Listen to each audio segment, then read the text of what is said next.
Hi guys, I'm Claire Calhoun-Brun, and I work teen services at the Ouachita Parish Public Library. Today we're going to be making duct tape roses. This is a really easy craft that goes great. It's really easy to explain to teenagers and to tweens, and it's really quick and easy to do. We really only need 4 things. Scissors. Make sure you don't use your good paper cutting scissors because these might get sticky. You need a green duct tape and another color duct tape. The other color can be a pattern, it can be glitter colored. I'm going to use pink because pink's my favorite color and I think pink roses are great. And then the final thing you need is a pen. Make sure it's a simple pen and it's not one of those clicky pens. I'm just going to ditch the pen cap because I don't need it. It's going to get in the way. And first of all, what we're going to do is cover the very end of our pen. You're going to do whatever color you choose for your flower petals is what you're going to use to cap your pen. Like I said, I'm using pink. You may be using Anna and Elsa pattern or gummy bear or glitter purple, rainbow. I don't care. Whatever your heart desires when it comes to tape, do it. Okay, so I just took a little piece of that tape and I covered up the end of the pen so that the center of the flower will be the same color as the petals. Now it's time to do the petals. You see here we have our tape. To me it's easier if you keep the tape on the roll while you're doing this. Have you ever made a paper airplane? Okay, you're going to use the same technique as what you do with the paper airplane. And we're going to fold each side, each corner of this duct tape at a right angle. Alright, you see that? It looks like a little house. Normally, you're going to want these to touch. I messed up a little. It's no big deal. It doesn't have to be perfect. And I'm just going to snip it right here.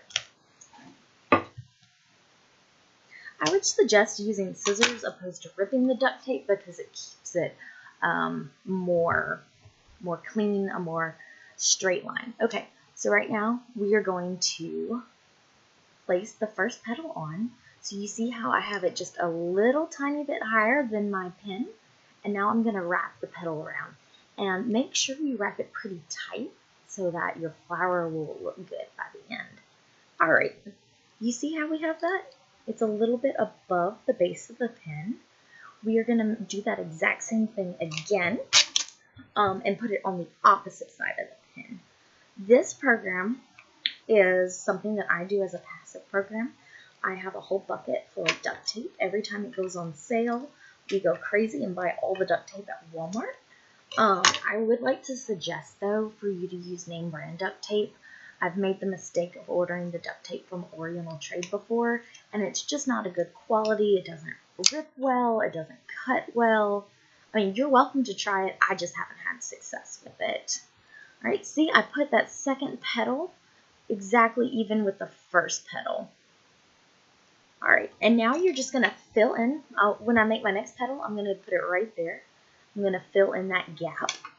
And to fill in that, when you fill in that gap, make sure you do it at the same height as the other petals.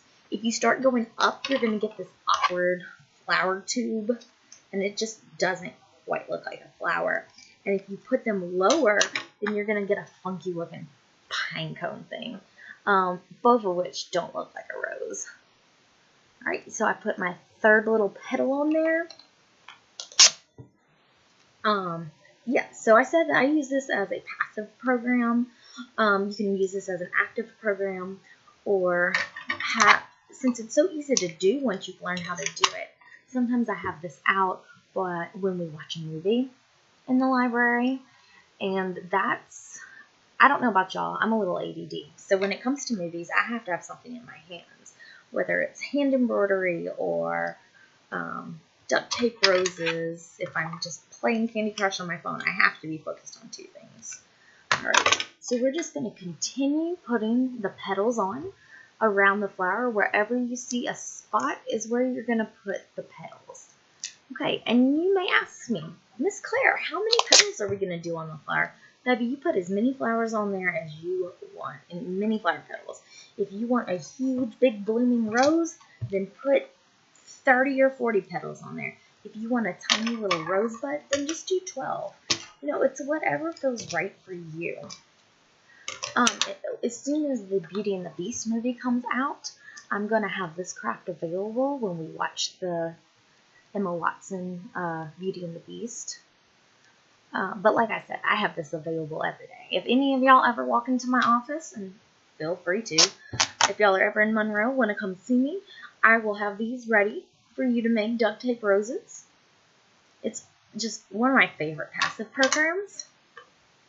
And as I learned my 4th summer of summer reading, it is one of the cleaner passive programs. I made the mistake of having perler beads all summer long, and my janitor and I weren't good friends that summer.